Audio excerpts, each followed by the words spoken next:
Bonjour tout le monde, aujourd'hui une petite vidéo pour corriger donc le concours à venir 2024, l'épreuve de mathématiques sujet A. Donc ce concours est censé durer 1 heure et demie, coef 6. Donc dans ce sujet-là, il y a 45 questions auxquelles vous devez répondre parmi 60. Euh, donc c'est ce qui permet d'obtenir la note maximale. Donc il n'y a pas de brouillon. Donc du coup, il faut utiliser les pages du sujet pour réfléchir aux questions, quoi. Donc bien sûr, il n'y a pas de calculatrice, on n'a pas le droit aux appareils électroniques. Donc du coup, il faut savoir aussi que donc c'est un QCM, donc il y a plusieurs réponses qui sont proposées, il faut cocher la bonne, et il n'y en a qu'une seule bonne. Donc ça, c'est assez important de bien retenir ça, parce que parfois, ça peut être intéressant d'éliminer les mauvaises réponses pour trouver la bonne. Donc quand on ne sait pas, le mieux, c'est quand même de ne pas répondre. Et donc maintenant, on va commencer la correction de ce sujet en prenant à chaque fois 2 minutes par question. Allez, c'est parti. Alors, première question, on me donne une suite UN égale pi puissance n sur exponentielle puissance n. Et au vu des propositions, on me demande de trouver la limite en plus l'infini de cette suite. Donc, bah, si on part rapidement sur la suite, on se rend compte qu'on a une indétermination de type l'infini sur l'infini. Donc, du coup, ce qu'il faut penser à faire, en fait, ici, c'est factoriser, du coup, l'expression de manière à mettre l'exposant sur pi sur e. Alors, après, il faut savoir que pi, c'est à peu près 3,14, que e, c'est à peu près 2,7. Par conséquent, on peut dire que pi sur e, eh bien, ça va être, du coup, plus grand que 1. Et d'après le cours, hein, le cours nous permet de dire que la limite de q puissance n en plus l'infini, eh ben, c'est égal à plus l'infini quand q est plus grand que 1. On peut donc dire que du coup pi sur e étant plus grand que 1, on peut donc dire que la limite de la suite un en plus l'infini, eh bien ce sera plus l'infini. Donc ici, la réponse correcte, c'est la réponse C.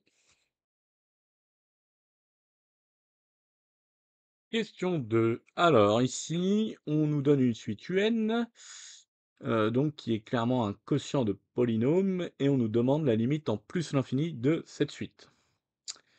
Alors, bah, du coup, bah, ce qu'il faut savoir, c'est quand on a un quotient de polynôme,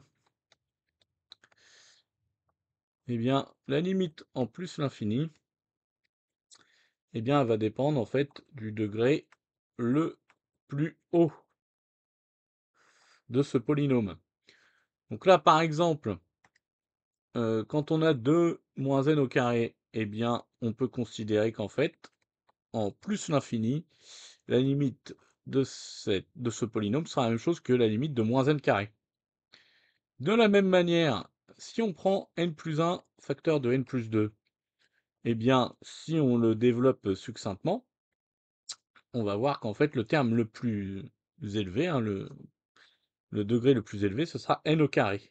Donc, en gros, au lieu de faire la limite compliquée de notre suite, eh bien, la limite de la suite un, ça revient tout simplement à faire la limite de moins n carré sur n carré.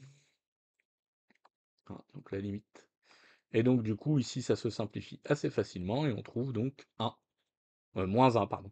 Donc, du coup, ici, la réponse, c'est clairement la réponse B. Donc, la limite de la suite UN est égale à moins 1. Question 3. Donc ici, on a une suite UN qui est définie par, donc on nous donne une relation de récurrence de cette suite et on nous demande de déterminer du coup les variations de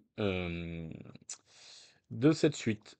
Alors, du coup, bah, la méthode de base du cours, bah, ça consisterait à étudier le signe de UN plus 1 moins UN.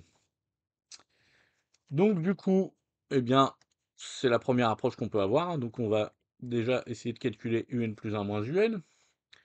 Donc on se rend compte que ça va nous donner UN plus ln de 1 sur UN au carré plus 1. moins un. Donc ici, ça se simplifie. Et je trouve à la fin ln de 1 sur un carré plus 1. Donc là, ici, il s'agit de trouver le signe de cette expression. Alors, déjà, je peux dire que un au carré, ça va être plus grand que 0. Donc, un au carré plus 1, ça va être plus grand que 1. D'accord? Donc, du coup, par inverse, je peux dire que 1 sur un carré plus 1, c'est plus petit que 1. Or, on sait que la fonction logarithme, elle est négative, hein, si x appartient à 0, 1. Par conséquent, je peux en déduire que ça, c'est négatif. Et donc, si ça, c'est négatif, ça veut dire que ma suite un est une suite décroissante. La bonne réponse est donc la réponse C. Voilà, c'est une question un peu difficile, hein. Question 4 maintenant. Donc, dans une culture de bactéries, le nombre de bactéries augmente chaque heure de 300%. On nous donne une suite UN. UN représente le nombre de bactéries après n heures. Donc la question c'est, en gros, la suite elle est censée être géométrique et il faut trouver du coup la raison de cette suite. C'est une question franchement plutôt simple, hein. Donc du coup, là, il faut savoir manipuler les évolutions de pourcentage. Donc quand une grandeur augmente de X%, eh bien, on doit multiplier cette grandeur par le coefficient multiplicateur qui est égal à I1 plus X sur 100. Donc dans notre cas, c'est 1 plus 300 sur 100, ce qui nous donne donc 4. Donc ici, on va donc avoir une suite qui va me permettre de... Donc je peux donc dire que un plus 1, c'est 4 fois un. D'accord? Et donc, du coup, la raison de ma suite est donc 4. Donc ici, c'est la réponse A. Question 5 maintenant. Donc, on nous demande de tester laquelle des propositions est correcte. Alors là, c'est un peu compliqué parce qu'elles ne s'excluent pas forcément l'une l'autre. Donc, il faut en fait toutes les vérifier. Alors, il faut essayer de trouver des... Il ne faut pas essayer de démontrer les réponses, hein, donc il faut juste essayer de trouver des contre-exemples qui montreraient lesquelles sont fausses, quoi, en fait. Alors, par exemple, la petite a, on nous dit que si une suite diverge vers plus l'infini, alors elle est croissante à partir d'un certain rang. Et ça, pour moi, c'est faux, parce que si je fais un dessin d'une suite, par exemple, qui oscille, donc on peut très bien avoir une suite, là, voilà, comme ça, un peu qui oscille, mais qui, en fait, a une tendance qui fait que, en gros, on tend vers l'infini. Eh bien, voilà, si par exemple je dessine une suite comme ça, ma suite, elle n'est pas strictement croissante, et pourtant, elle tend vers plus l'infini. Donc la A, c'est faux. Ensuite, si on prend la B, on nous dit si un converge vers 0, alors 1 sur un diverge vers moins l'infini ou plus l'infini.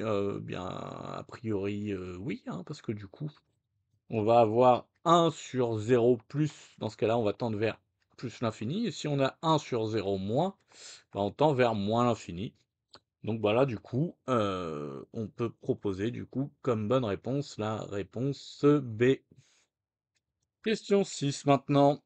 Donc ici, on nous donne trois suites, UN, Vn et Wn, et on nous dit que Un est plus petit que Vn, qui est lui-même plus petit que Wn.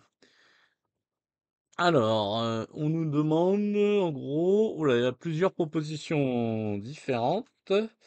Donc là, c'est pareil, on va plutôt essayer de les tester une par une. Alors, donc la première, on nous dit si UN et WN convergent, alors VN aussi. Eh bien, voilà, mettons par exemple qu'on a une suite, donc on sait que UN est entre, donc VN est entre UN et WN. Donc mettons que UN, donc on nous dit que ça converge, donc mettons que ça converge vers 3. Et Wn, bah, disons que ça converge vers 2.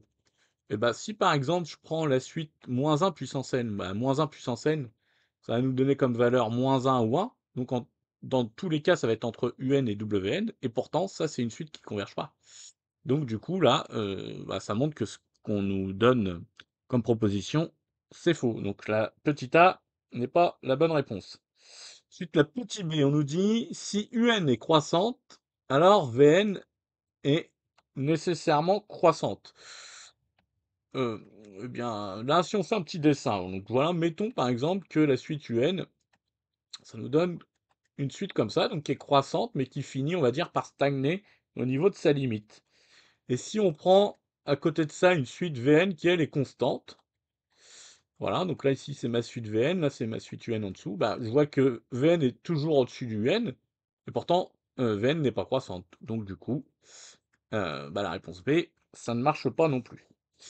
Et la C, on nous dit les trois suites peuvent avoir la même limite. Bah oui, c'est le théorème des gendarmes, hein.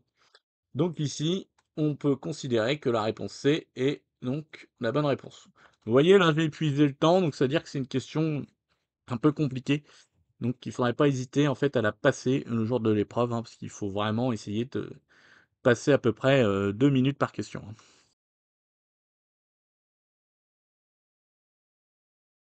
Alors, question 7. Donc, une suite UN, on nous donne sa relation de récurrence et bah voilà, on nous demande clairement son sens de variation.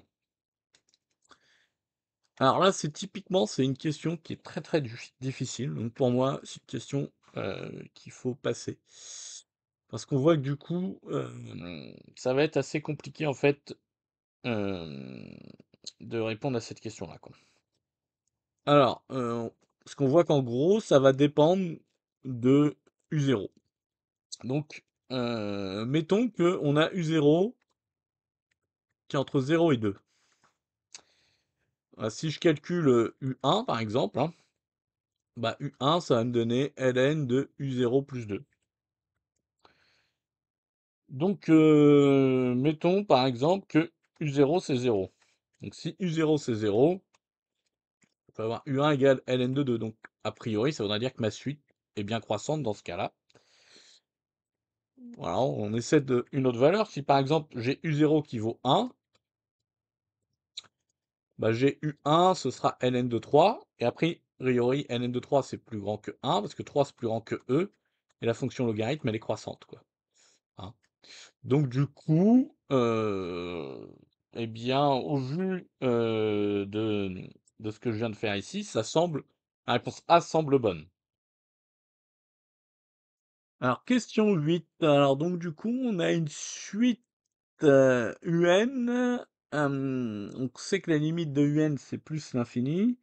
Et on définit Vn en fonction de UN et de n. Et donc, du coup, il faut déterminer la limite de cette suite. Alors, je n'ai pas remis le chrono. Donc, je vais le remettre rapidement. 2 minutes. Tac. Et voilà. Alors, c'est pareil, ça sent les questions compliquées. Là, on voit là, les questions 7 et 8. Pour moi, assez dur, hein. Je pense que c'est des questions sur lesquelles il faut vraiment pas s'attarder, quoi. Donc là, je prends ma suite VN. Ma suite VN, et ben, si je la réécris un peu différemment, eh bien, je peux dire que c'est ln de n au cube moins 1 sur n moins 1 n au carré plus n plus 1. Donc ça, j'ai le droit de l'écrire en utilisant la propriété 1 ln de A moins ln de B, c'est égal à ln de A sur B. C'est ça qui me permet d'écrire ce que je viens de mettre. Ça, clairement, si on utilise le fait que la limite d'un polynôme, c'est son terme de plus haut degré, je peux dire que en gros, euh, le numérateur, bah, je peux considérer que c'est comme si j'avais juste n au cube. Et pareil, en gros, sur le dénominateur, donc j'ai n au cube aussi, quoi.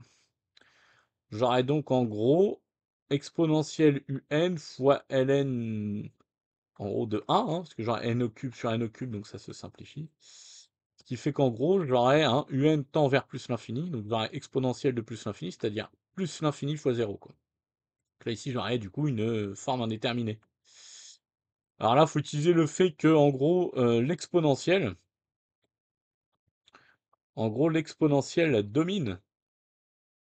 va dominer le logarithme, hein. Donc du coup, c'est lui qui va imposer sa limite. Donc on peut donc considérer que la bonne réponse est la réponse A. Question 9. On nous donne un programme Python. Un peu de Python. Ok.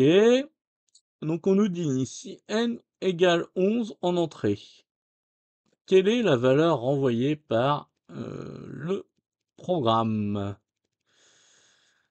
Alors, donc du coup,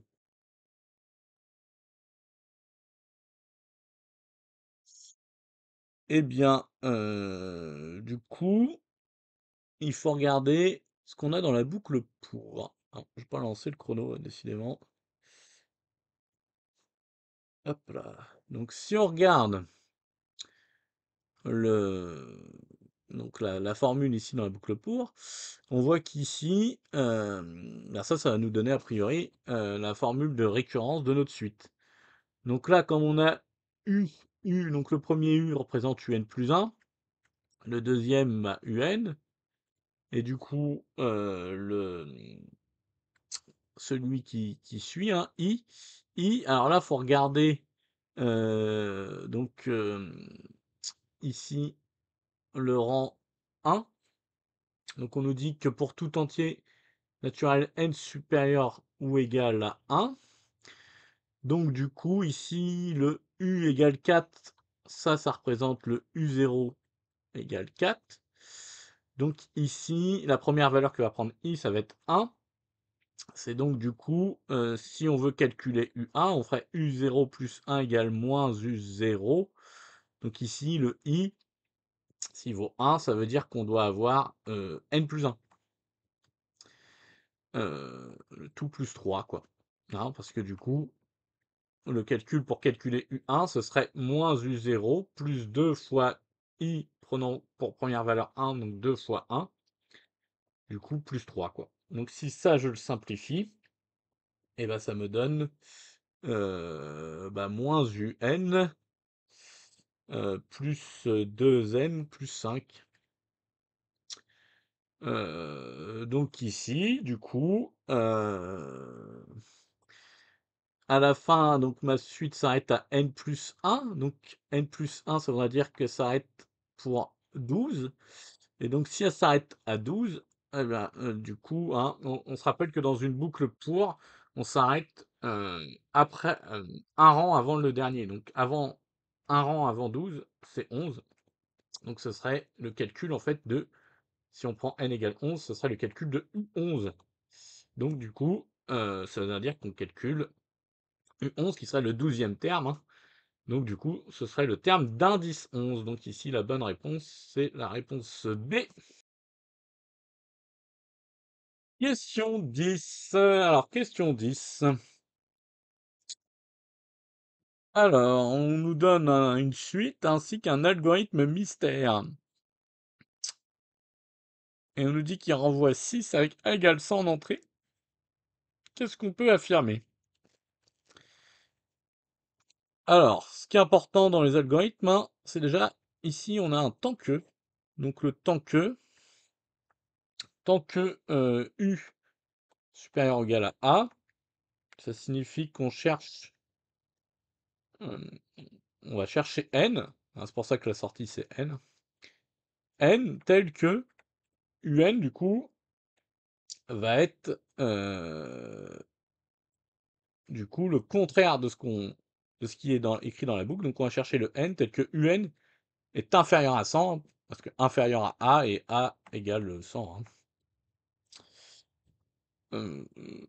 Donc si on a à la fin n égale 6, ça veut dire qu'on a U6 qui est plus petit que 100. Et donc, si U6 est plus petit que 100, bah, ça marchait pas pour U5, donc ça veut dire qu'U5 était plus grand que 100. Ça signifie donc que on avait U5 plus grand que U6. Donc ici, hem, ça signifie que la bonne réponse, c'est la réponse B. Alors, question 11 maintenant. Alors, on nous donne plusieurs affirmations, donc qui semblent être, différentes, et bien du coup, il faut, il faut les tester. Alors du coup, la première nous dit que 4 factoriel fois 5 factoriel, ça nous fait 9 factoriel. Bah, on va, calculer, notre, raisonnement. Donc là, si on prend 9 factoriel, bah 9 factoriel, c'est 1 fois 2 fois 3 fois 4 fois 5 fois 6 fois 7 fois 8 fois 9. Donc ça signifie que, hein, si on prend ce morceau-là, bah ça c'est 5 factoriel.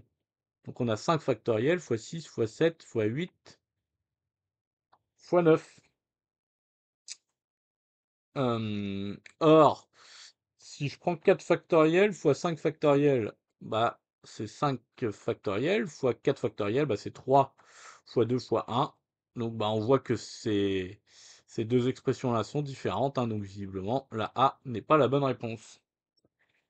Si ensuite on teste la réponse B, donc 6 factoriel sur 3 factoriel, et bah 6 factoriel, je peux dire que c'est 3 factoriel fois 4 fois 5 fois 6.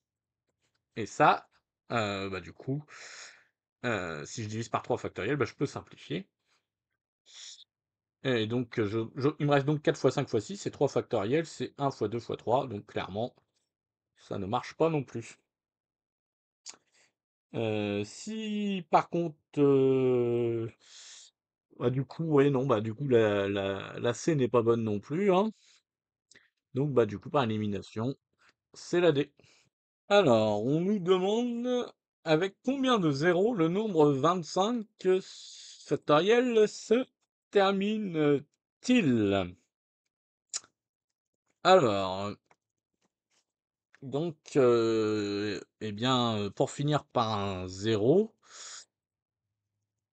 eh bien, il faut voir comment, il faut essayer de décomposer le nombre par, avec en, en produit de facteurs de 10, hein. On va essayer de décomposer 25 factoriel en 10 fois 10 fois 10. Et puis le but, ça va être d'essayer de compter combien de 10 on peut mettre dans la décomposition de 25 factoriel. Alors, donc on va essayer de décomposer un peu comment s'écrit 25 factoriel.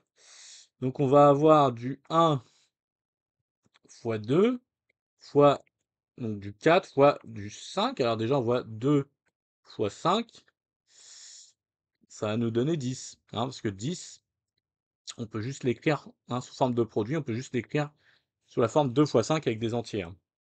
Donc ici, j'ai un premier 10. Ensuite, eh bien, après, bah, je vais avoir le 10 qui va apparaître. Donc, en voilà un deuxième.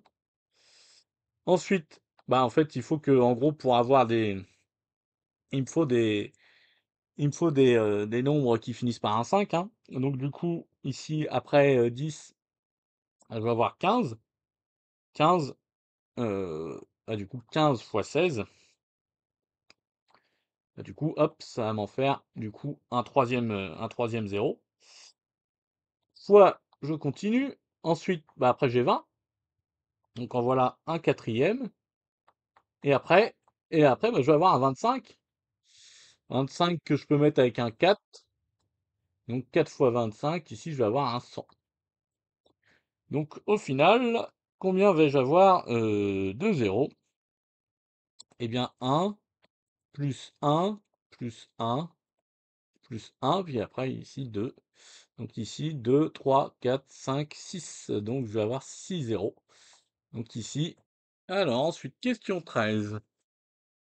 Donc, on me donne une fonction f moins x carré plus 2x plus 3. Et donc, la question c'est, il faut trouver en gros l'optimum.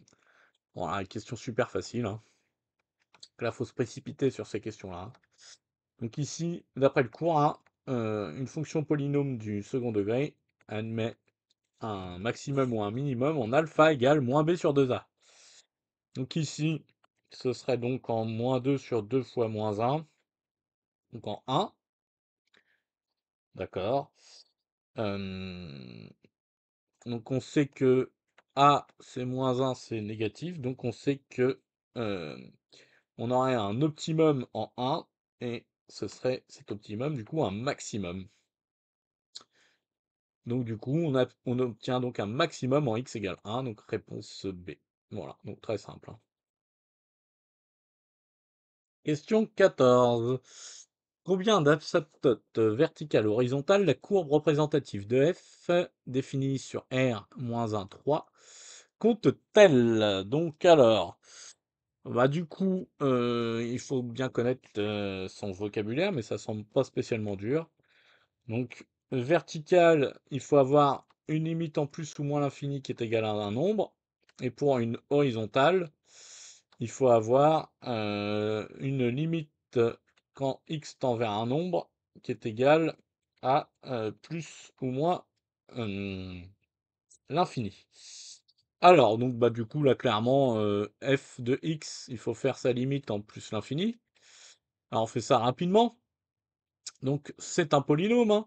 Donc, quotient de polynôme, on cherche les termes de plus haut degré. Donc, ici, au numérateur, on aura x au carré, et au dénominateur, on aura x au carré. Donc, x au carré sur x au carré, ça va nous faire 1. Donc, voilà. Donc, déjà, on aura une première asymptote, donc horizontale. Si je fais la limite en moins l'infini, bah, je vais trouver la même chose, 1. Donc, du coup, j'aurai une nouvelle asymptote, mais du coup, ce sera la même, hein. Donc, du coup, j'en ai qu'une ici. Ensuite, si on fait les limites en, du coup, la limite en 3, bah, clairement, ça va nous donner 3 au carré plus 1 sur 0 sur 0. Donc, ça va nous donner de l'infini, hein. Donc, du coup, on en a une autre, du coup, en x égale 3. Si on fait maintenant la limite, du coup, en moins 1, alors là, bah pareil, on va avoir du 2 sur 0, donc on aura de l'infini aussi. Donc en voilà une autre, donc t'en es une, 2, 3. Réponse B. Alors, question 15. Donc on a une fonction f de x égale ln de 8pi. Et il faut calculer sa dérivée. Alors bon, bah là c'est archi facile. Donc là, le piège, c'est de mal lire, hein. Donc la fonction ici, c'est ln de 8pi, hein. Donc en fait, c'est une constante, hein. La dérivée d'une constante, hein, c'est 0. Donc la bonne réponse, c'est la réponse C.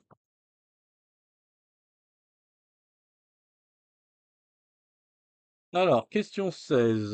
Donc on a à nouveau une fonction il faut calculer sa dérivée. Bon, bah, pas spécialement de problème, hein. Alors, pi puissance x, bah, c'est exponentielle de x ln de pi. Hein, je rappelle le cours. Une fonction a puissance x, elle peut s'écrire exponentielle de x ln de a, hein, d'accord? Pour a positif, bien sûr. Alors, donc du coup, ici, bah, on va utiliser la dérivée de e de u, hein.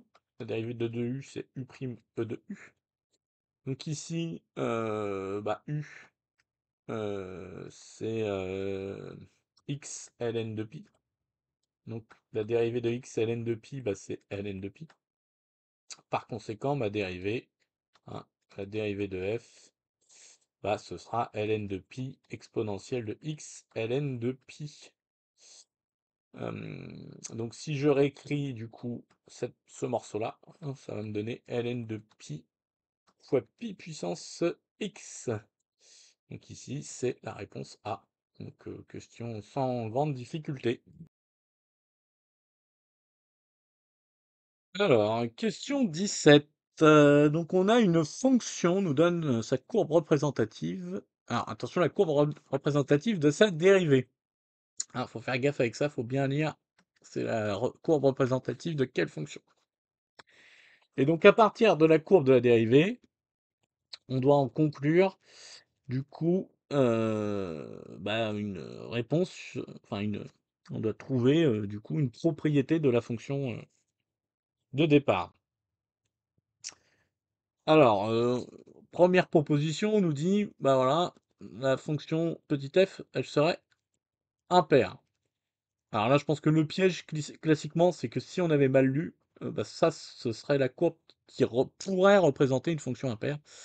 Donc du coup, clairement, ça, on essaie de nous piéger avec ça. La réponse B, on nous dit f admet un minimum en x égale 0. Alors si on regarde 0, en 0, la dérivée s'annule. Donc si la dérivée s'annule, il faut regarder le signe avant et après. Donc avant, on est négatif. Ensuite, on est positif. Donc ça veut dire que si je fais le tableau de variation de ma fonction, hein, donc je mets moins l'infini plus l'infini là, au pif là, et donc du coup ça va dire qu'en 0, je suis négatif, nul, puis positif, donc décroissant puis croissant. Ça voudrait dire qu'a priori, oui, j'ai un minimum, donc du coup, la bonne réponse est la réponse B. Alors, question 18, on nous donne deux fonctions f et g.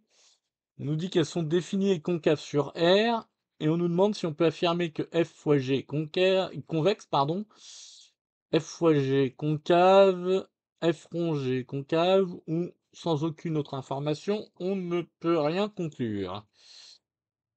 Bah ça m'a l'air un peu compliqué tout ça. Alors du coup, si on a les deux fonctions définies et concaves, a priori, on peut en déduire que f seconde est négative et g seconde est négative. Du coup, il faudrait faire un calcul, essayer d'exprimer la dérivée seconde de f fois g. Ça m'a l'air un peu compliqué au niveau du signe, hein, ça va varier, hein.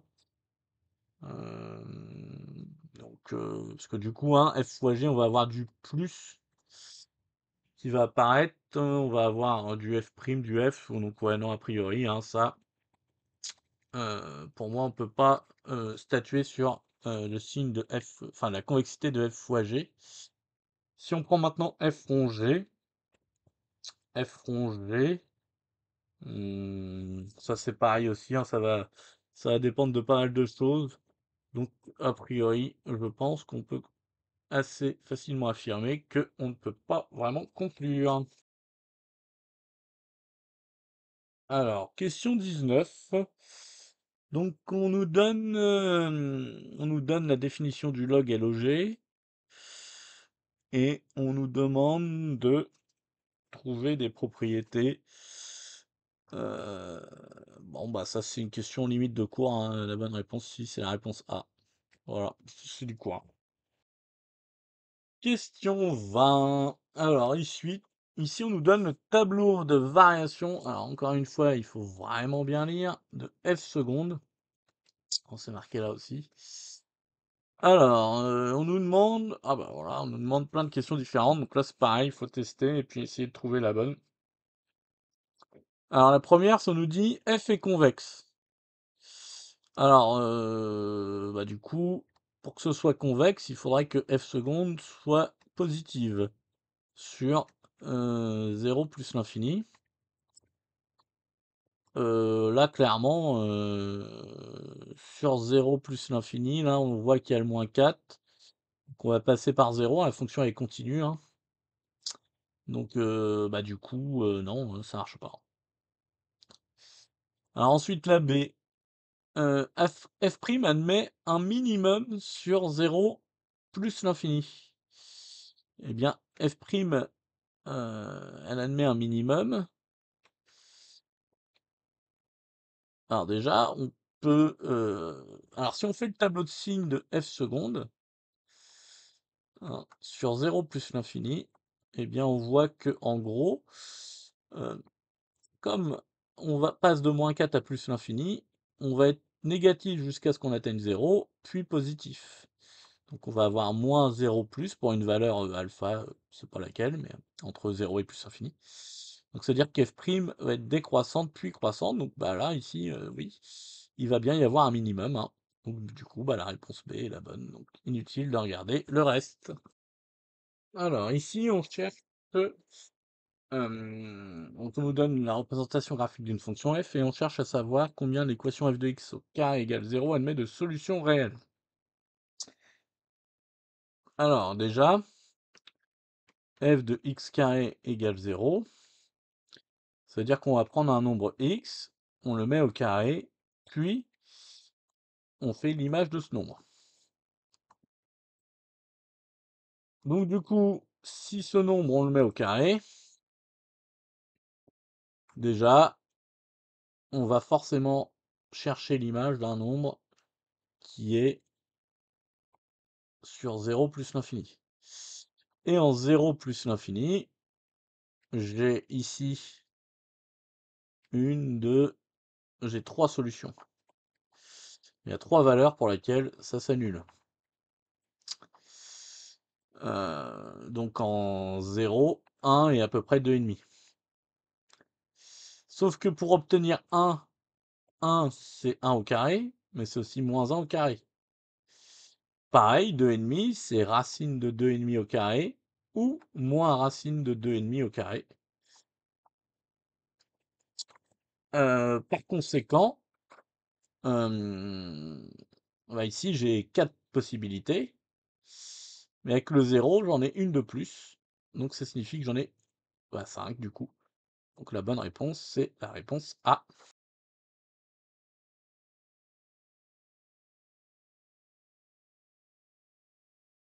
Alors, une question 22, question fonction mystère. Donc on a une fonction, on sait que sa limite en plus l'infini, c'est 0, et on sait que sa limite en 1, c'est plus l'infini. On nous donne 4 propositions, donc il faut trouver la bonne proposition. Donc en gros, il faut tester pour les 4 propositions la limite en plus l'infini et la limite en 1. Et la première fonction pour laquelle ça va marcher, bah, ça va nous donner la bonne réponse, quoi. Donc si on prend la première, du coup, en plus l'infini, ça nous donne ici, plus l'infini sur moins l'infini, donc ça nous donne déjà une EFI. Donc déjà, ça pose problème. Alors, on peut essayer de factoriser. Donc si je factorise par ln de x, eh bien, je vais avoir ça pour le haut. Et pour le dénominateur, je vais factoriser par x. Donc j'obtiens ça pour f de x. Ici, je remarque que j'ai une croissance comparée, ça. C'est une croissance comparée. Donc ça, en plus l'infini, ça tend vers 0. On est d'accord. Ce morceau-là, ça va tendre vers 1. Et ce morceau-là, ça va tendre vers moins 1. Donc en gros, le tout tend vers 0 en plus l'infini. Donc déjà, la première condition sera vérifiée. Ensuite, il faut faire la limite en moins 1. Donc limite en moins 1 de f de x. Alors, 1 plus ln de x, enfin, limite en 1, pardon. 1 plus ln de x, ça tend vers 1. Et 1 moins x, ça tendrait vers du 0. Alors, comme x est censé être plus petit que 1, ce serait du 0 plus. Donc, j'aurais du coup 1 sur 0 plus. Ah bah ça me donne du coup, ça me donne du plus infini. Donc bah la proposition A semble déjà être bonne. Donc pas la peine de faire la suite. Et, bah, il faut trouver l'équation de sa tangente au point d'abscisse 0. Bon bah ça c'est pareil, hein, ça paraît pas spécialement compliqué. Hein, l'équation d'une tangente c'est y égale f' de a x moins a plus f de a. Donc bah ici il faut calculer f' de x rapidement. Donc on voit que c'est de la forme u fois v. Hein. Donc on va d'abord calculer la dérivée d'exponentielle moins x carré. Donc moins 2x exponentielle moins x carré. Donc u', hein, fois v du coup cos 3x. Donc moins du coup dérivée de cos 3x. Donc la dérivée de cos 3x, La dérivée de cosinus, ça donne du sinus, donc ça me donne moins 3 sinus 3x. Et donc ça c'est le v', et fois le u, bah le u exponentielle moins x carré, quoi. Ok, donc si je calcule f' de 0 direct, bah là ça va me donner, bah là je vois qu'il y a un 0 qui multiplie, donc tout ça c'est 0. Et je vais avoir du moins 3 sinus 0 fois quelque chose, exponentielle 0 au carré là. Donc sinus 0, bah ça fait 0. Donc en fait tout ça c'est nul, quoi. Donc hop, 0. Calcul f de 0 ensuite. F de 0, bah exponentielle moins 0 carré cosinus 3 fois 0. Donc ça fait 1. Enfin, oui, 1 fois cos de fois 1. Donc ça fait 1. Donc ici, ma formule, ça va être y égale 0 facteur de x moins 0 plus 1. Donc bah, ça me donne y égale 1. Ce qui me donne donc une tangente qui va être parallèle à l'axe des abscisses. Question 2. Alors ici, j'ai une fonction f exponentielle x sinus x moins 1 sur la ligne de x moins 1, et il faut calculer la limite quand x tend vers 1. Donc bon, bah, question, c'est simple, hein, parce qu'en gros, il n'y a qu'un seul truc à faire ici. Donc alors, si je fais la limite en 1 plus du coup de sinus x moins 1, bah, ça va me donner sinus de 0, un peu plus grand, donc ça va me donner du 0 plus. Si je fais la limite d'exponentielle x en 1 plus, ça me donne bah, e.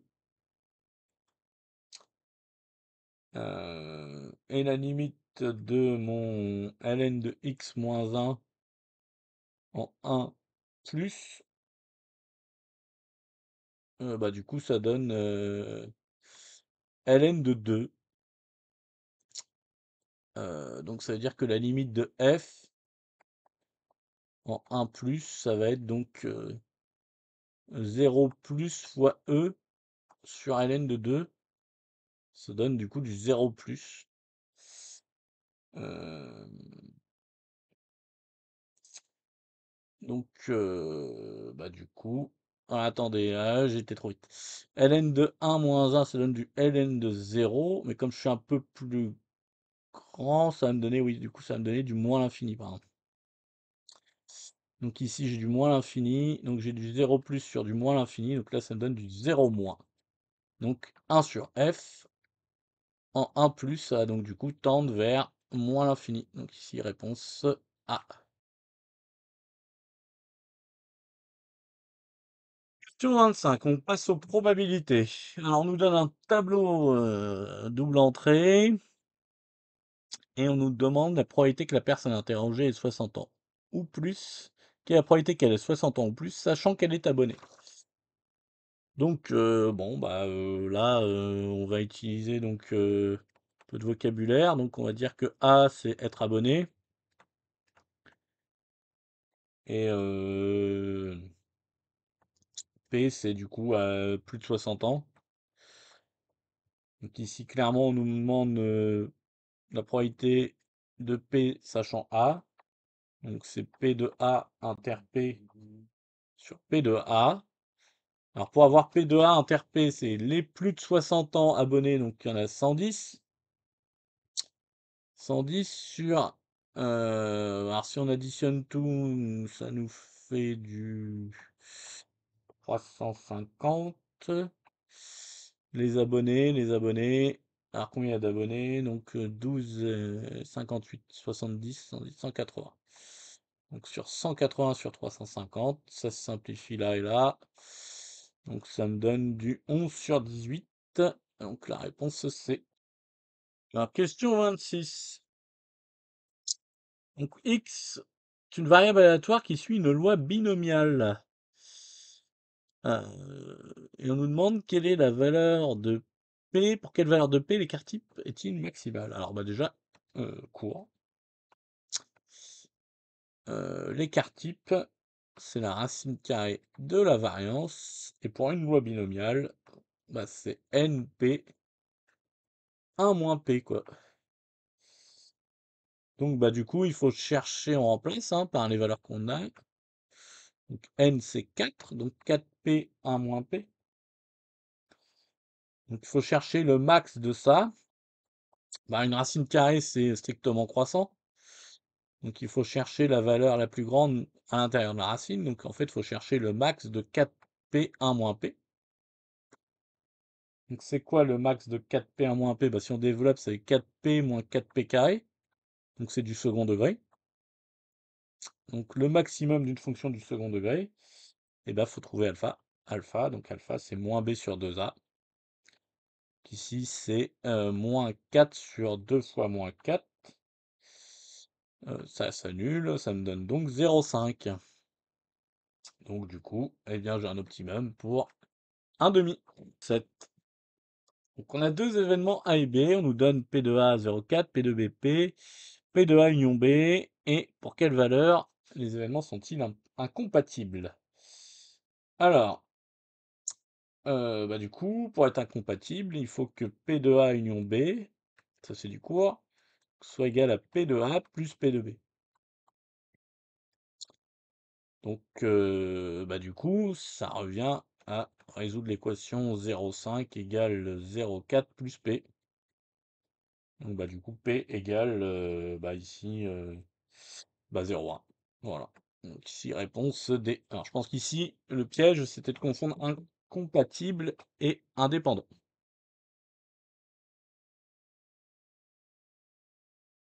Alors, question 28. Question 28, on nous donne un arbre de probabilité. On nous donne P de A inter B et plusieurs propositions. Il va falloir tout tester. Donc, c'est question assez longue. Alors, bon, déjà, on peut compléter rapidement l'arbre. Donc là, ici, on aurait 0,2. Là, on aurait 0,5. Alors, P de A bar inter B. Alors, P de A bar inter B. Je peux le calculer facilement avec ce que j'ai fait. Donc, ce serait 0,2 fois 0,5. Donc c'est pas du tout ça. Donc hop, c'est pas la A. Ensuite, j'ai P de A union B bar. Ce serait P de A plus P de B bar moins P de A inter B bar. Alors, moi je sais déjà que P de A inter B ça fait 0,4. Donc en fait ici, la valeur qui est là, hein, c'est P de B sachant A.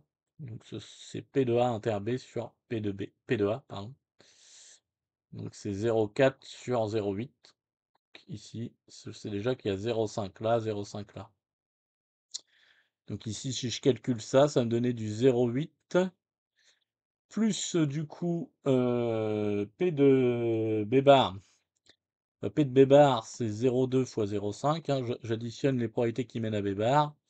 Plus 0,8 fois 0,5 et moins P de A inter B bar, donc c'est 0,8 fois 0,5, donc moins 0,8 fois 0,5.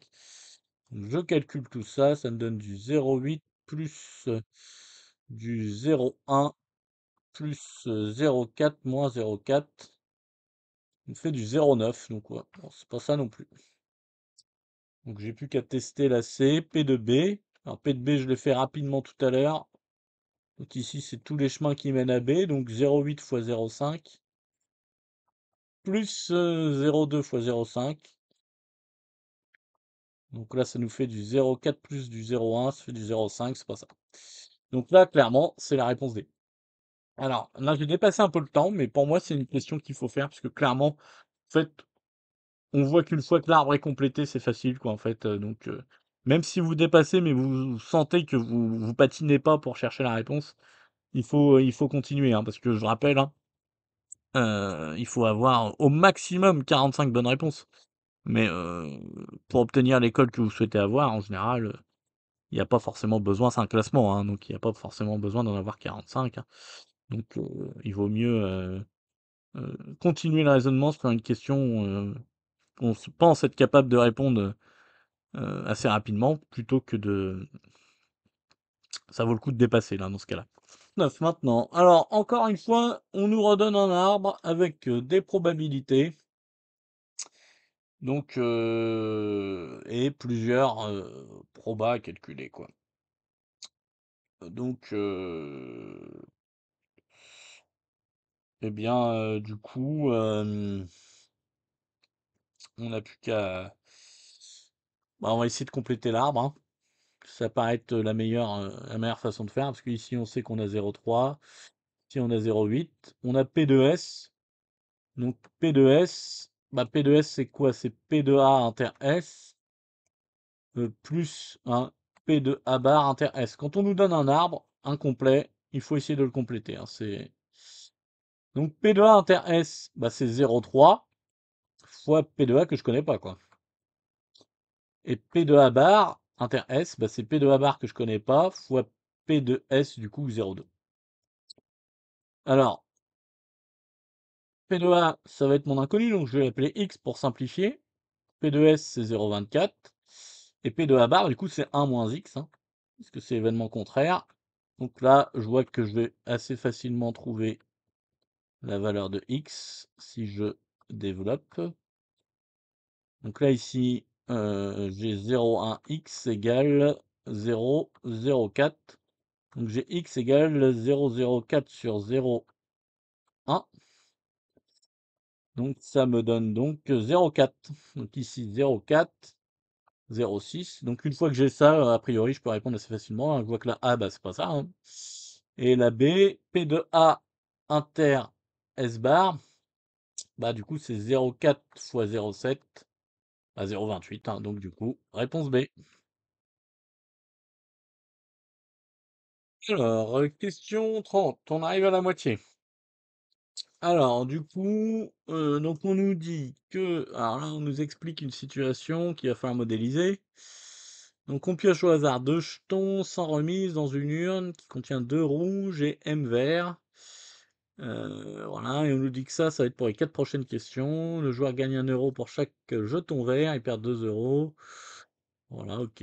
Donc, combien a-t-on de valeurs possibles? Alors, bon, le mieux pour moi, c'est de modéliser le problème. Donc, c'est de faire un arbre qui sera valable du coup pour les autres questions. Donc, on va le mettre de côté pour le garder. Donc, ici, en gros, soit on tire un rouge ou un vert. Donc, la probabilité de tirer le rouge, bah, il y en a deux. Donc, j'en ai deux sur combien de jetons au total? Bah, 2 plus M. Et du coup, bah, le vert, bah, j'en ai M sur 2 plus M. Ensuite, je refais un tirage, donc j'ai encore rouge, vert. Cette fois-ci, il m'en manque un rouge, si j'ai déjà tiré un rouge, donc j'ai plus qu'une chance sur 2, 1 plus M, hein.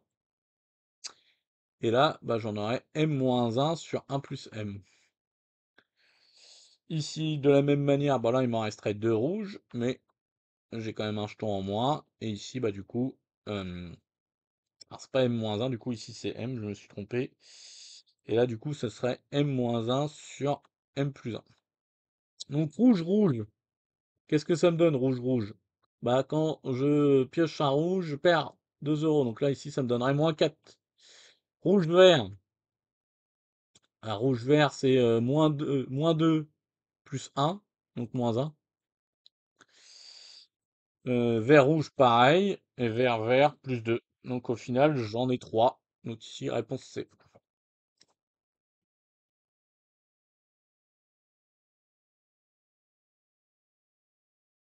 Donc ici, question 31, donc qui a la probabilité de réaliser un bénéfice au jeu précédent. Donc il faut garder du coup la modélisation qu'on a fait précédemment. Alors du coup, quand il y a plusieurs questions qui se succèdent comme ça, là, clairement, si on n'a pas réussi la première, bah, on a peu de chances de réussir la suite, hein, parce que en gros, le but c'est d'essayer de nous aider à construire un raisonnement, hein. C'est pour ça qu'il y a 4 questions qui suivent. Donc ici, bah, faut pas chercher à faire cette question-là si on n'a pas réussi la précédente. Donc ici, quelle est la probabilité de réaliser un bénéfice? Bah, pour avoir un bénéfice, bah, il faut tirer deux jetons verts. Donc ici, pour tirer deux jetons verts, bah, donc il faut que je fasse vert-vert. Donc il faut que je passe par cette branche. Donc il faut que je fasse m facteur de 2, enfin, m sur 2 plus m fois m moins 1 sur m plus 1. Et donc, bah, si je développe, ça me donne du m carré moins m sur m carré plus 3m plus 2. Donc bah là, ça me donne la réponse A, quoi. Voilà.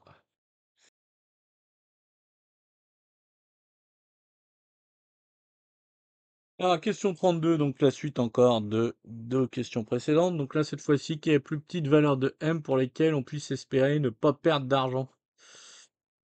Bon, bah là, en gros, on nous demande qu'est-ce qu'on peut espérer, donc il faut calculer bah, l'espérance, quoi.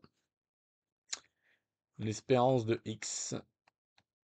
Alors là, on sent que ça va être compliqué, hein, parce qu'il y a beaucoup de calculs à faire. Donc en gros, soit je gagne moins 4 avec une probabilité de bah, ça fois ça.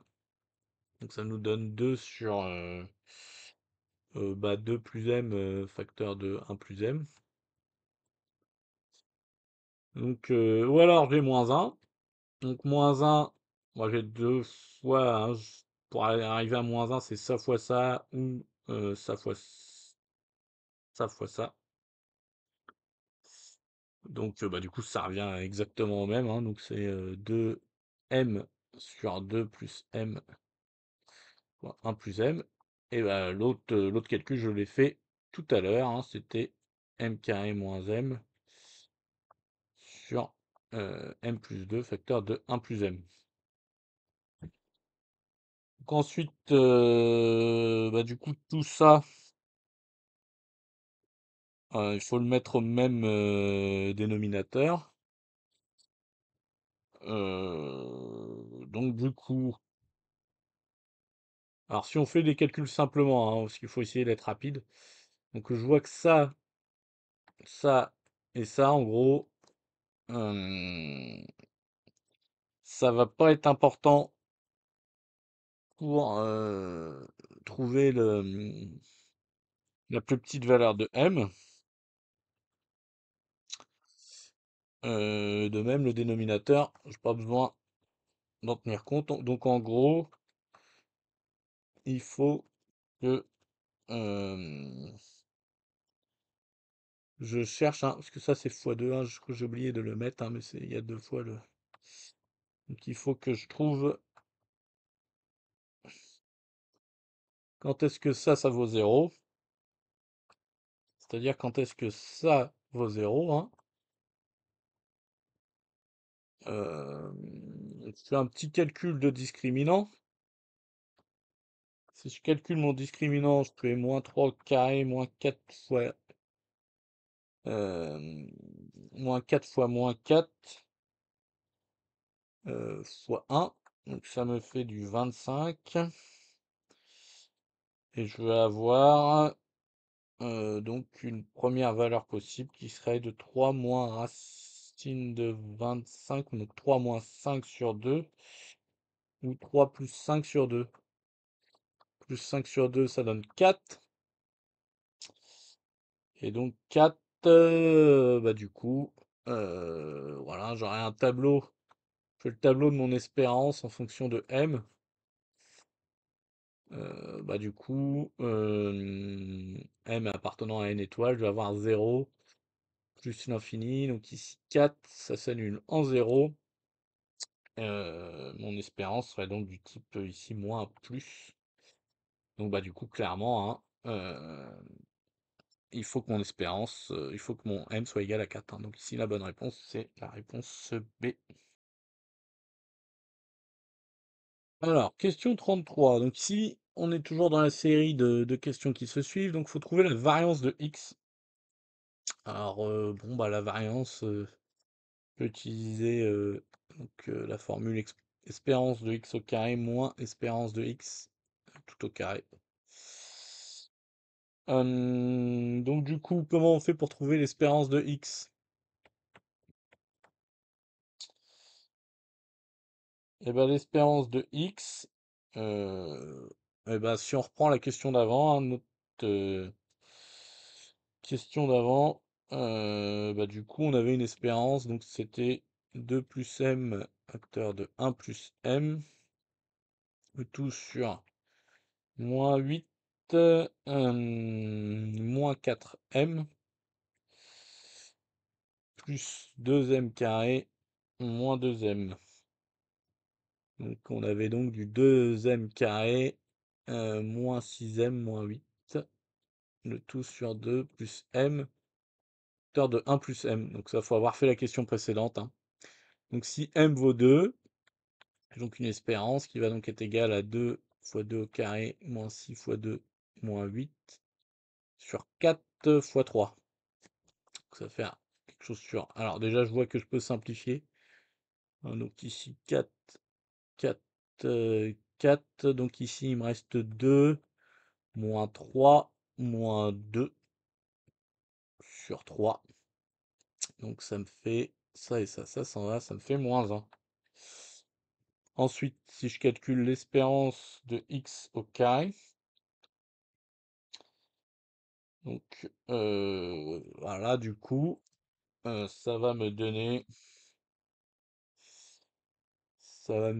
du donc, moins 4 au carré. Si je vaux, donc je refais les calculs, mais avec les valeurs au carré. Donc la probabilité d'obtenir moins 4, donc j'ai 2 chances sur 4 fois 3. Je vais plutôt avoir sur 4 fois 3, plus 2 fois 4 chances sur 4 fois 3. Probabilité d'avoir 2, plus 1. Parce que j'ai 2, hein, je fais... ici, j'additionne les deux cas où j'ai moins 1. Hein, sur l'arbre précédent, j'avais deux façons d'avoir moins 1. Et là, 4 sur 4 moins 2 sur 12. Donc ça me fait 8 tiers plus 2 tiers plus 2 tiers. Ça fait 12 tiers. Moi, ça me fait du 4. Donc au final, ça me fait du moins 1 plus 4, ce qui fait 3. Ce qui fait donc réponse D. Alors là, clairement, la question, elle est beaucoup trop longue, hein. Beaucoup trop longue, hein. C'est 4 séries de questions qui se sont suivies. Les deux premières étaient faciles, mais après, c'était vraiment trop long, hein. Donc, question 34. Donc, on est sorti de l'enfer des 4 questions qui se suivaient. Pour avoir une question où x est une variable aléatoire qui suit une loi binomiale, tout est connu. Faut juste calculer une proba. Bon, ça va le faire du coup. Alors, on nous demande de calculer la probabilité que x soit compris entre 2 et 3. Bon, bah, hein, je rappelle, x dans la loi binomiale, ça peut prendre que des entiers, hein. Donc du coup, si je suis compris entre 2 et 3, soit je vaux 2, soit je vaux 3. Donc il suffit d'additionner les deux probas. Donc on utilise la formule de cours, hein. P de x égale k, c'est k parmi n, p puissance k, 1 moins p puissance n moins k. Donc là, ça va me donner du 2 parmi 5, soit 1 demi puissance 2, soit 1 demi, du coup, puissance 3, plus 3 parmi 5, 1 demi au cube, fois 1 demi au carré. Alors 5 parmi 2, moi je calcule rapidement, c'est 5 factoriel sur 2 factoriel sur 5 moins 3 factoriel. Donc ça me donne 1 demi puissance 5. Et puis là pareil, voilà, au final je vais avoir la même chose, hein. 5 moins 2, donc ça me donne pareil, hein. Hop. Donc ici en fait, j'ai deux fois la même chose, donc ça me fait 2 fois... Alors 5, on peut dire que c'est 3 factoriel fois 4 fois 5. Donc ici, hop. Ah, attendez, j'étais trop rapide. Voilà, ça y est, c'était un 2 là. Donc ici, ça se supprime, donc ça me fait 20 sur 2, ça me fait 10. Donc 2 fois 10 fois 1 demi puissance 5. Voilà, donc ça me fait 20 sur... Alors du coup, 2 puissance 5, ça me fait donc du 32. fait donc 10 sur 16, c'est 5 sur 8. Donc c'est la réponse, la réponse A.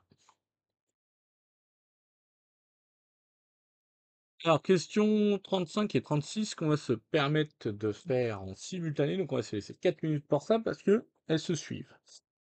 Donc, donc là, on a 5 jetons et on cherche. On va se poser des questions sur les entiers qu'on peut obtenir en combinant ces 5 jetons en les utilisant à chaque fois une fois, quoi. Alors, question 35. Donc, combien peut-on constituer d'entiers naturels distincts? Bon, à 35, c'est facile, hein. Donc, combien je peux en faire? Au début, pour le premier chiffre, j'ai 5. Le premier chiffre de mon nombre, j'ai 5 chiffres possibles. Pour le deuxième, j'en ai plus que 4, plus que 3, plus que 2, plus que 1. Bon, 5 factoriels, quoi, hein. D'accord? Bon, là, ça fait 120, quoi. Hein, 5 fois 4, 20. 3 fois 2, 6. 6 fois 20, 120. Voilà. Hop, réponse A. Donc ça, c'est rapide. Il nous reste du temps pour la 36, du coup. Ah, question 36. Si on range les différents entiers naturels que l'on peut constituer avec ces jetons dans l'ordre croissant, quel sera le centième nombre? Ah, oula. Bon, ça déjà, ça, on sent que c'est compliqué. Alors, donc, on veut les ranger dans l'ordre croissant. Alors, il va falloir essayer de dénombrer un petit peu. Euh, donc déjà, on voit que on n'a que des 51. Donc la question, c'est il y a combien de nombres qui sont 51 quelque chose? Et du coup, une fois qu'on a placé ces deux nombres-là, il en reste plus que 3. Donc du coup, à 3 fois 2 fois 1, on a 6. D'accord? Euh, Donc si je fais... Il y a 120 possibilités d'après la question d'avant. Donc si j'enlève les deux nombres qui finissent par 51,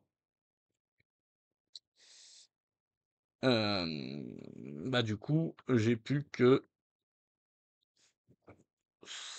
114. Euh, Donc du coup, si je fais la même chose avec les nombres qui sont en... Donc ça, c'est ce que je pouvais faire plutôt avec les nombres avec 54, pardon, 54. Donc si je fais les nombres avec 53, j'en enlève 6 autres. Ça me fait 108. Et donc qui est 52, j'en enlève 6, ça fait 102. D'accord? Donc du coup, le centième nombre, ça va être le deuxième plus grand. Ah, parce qu'il y en a 6 à chaque fois. Donc le deuxième plus grand qui commence par 51. Donc du coup, si je veux le plus grand que je peux avoir avec 51, c'est 51 432. Et donc celui qui est juste avant, c'est 51 4, et puis j'invertis les deux, hein. Donc 23. Donc ici, la bonne réponse, c'est 51 423, qui est donc la A. Donc là, clairement, c'est très dur. Question numéro 37. Donc on nous propose une équation différentielle, pi y' égale y, et il faut trouver l'ensemble des solutions. Donc, pas de problème majeur, hein. On peut transformer rapidement l'équation pi y' égale y pour la mettre sous la forme y' égale 1 sur pi y. Et dans ce cas-là, on retrouve une forme de base, hein, qui est de la forme y' égale ay plus b. Et nous, on sait que les solutions de ce type d'équation sont de la forme c exponentielle ax moins b sur a. Donc ici, facilement, on identifie que a égale 1 sur pi. b égale 0. Donc bah, du coup les solutions vont être de la forme c'est exponentielle x sur pi plus 0 vu que b égale a quoi. Donc du coup on identifie que du coup on a la réponse B. C'est ça, c'est la B. Faut le temps que je le trouve. Et voilà. Question 38. Il faut résoudre l'équation y' plus 1 sur y égale E. Donc on la transforme pareil que pour la question 37. Donc ici, y' égale moins 1 sur y plus E.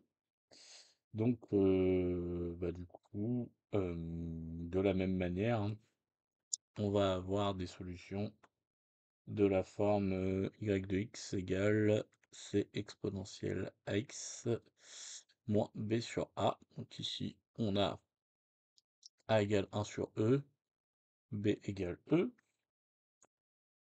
Donc du coup, on trouve que nos solutions, c'est donc c exponentielle moins 1 sur e x moins e sur moins 1 sur e. Donc du coup, ah, une petite erreur sur le A. Donc là, du coup, eh bien, on simplifie, hein. On trouve que on a c exponentielle moins x sur e plus e carré. Alors après, bah, on doit trouver la solution qui vérifie y de 1 égale 1. Donc du coup, on remplace dans la formule ici. Et on trouve que y de 1, c'est c exponentielle moins 1 sur e plus e carré. Donc ça nous donne, ça on sait que ça vaut 1. Donc ça nous permet de dire que c c'est 1 moins e carré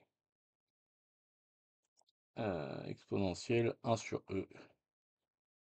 Et donc on remplace dans l'expression d'yx et on trouve 1 moins e carré exponentielle 1 sur e exponentielle moins 1 sur ex plus e carré. Donc ça, après du coup, on peut regrouper les deux exponentielles là ensemble. Et ça nous donne exponentielle de du coup 1 moins x sur e plus e carré. Et donc du coup, ça nous donne la réponse, eh ben, la réponse D. Voilà, hop. Question 39 à présent. Donc on cherche à résoudre l'équation y' égale y' plus y égale x au carré. Donc on va déjà chercher solution homogène, donc y' égale moins y plus x au carré. Ça signifie que f de x doit être de la forme c exponentielle moins x plus une fonction. Donc ça nous permet déjà d'exclure le a et le b. Voilà. Donc il n'y a plus qu'à hésiter entre c et d. Bah, du coup, il n'y a plus qu'à tester en fait la partie solution particulière. Donc voilà, par exemple, on prend la solution particulière de la C, donc la solution particulière ce sera x carré plus 2x plus 2. Donc on dérive le g, on trouve alors 2x plus 2. Et on regarde g' plus g, combien ça vaut? Donc ça vaut x carré plus 2x plus 2 plus 2x plus 2. Donc bah clairement, ça va pas donner x au carré. Donc ça veut dire que g n'est pas solution particulière de l'équation. Donc ça veut dire que la réponse C est fausse. C'est donc la seule bonne réponse, c'est la réponse D. Question 40. Alors, on nous dit soit f une solution de l'équation y' moins 2y égale exponentielle x, et on nous dit que g, c'est f de x plus exponentielle x. Donc la question, c'est g, bah, c'est solution de quelle équation? Et on nous en propose du coup bah, 4 différentes, quoi. Donc, bah, du coup, bah, on va tester. On va tester. euh, pour quelle solution? Et bien, du coup, ça va s'annuler. Euh,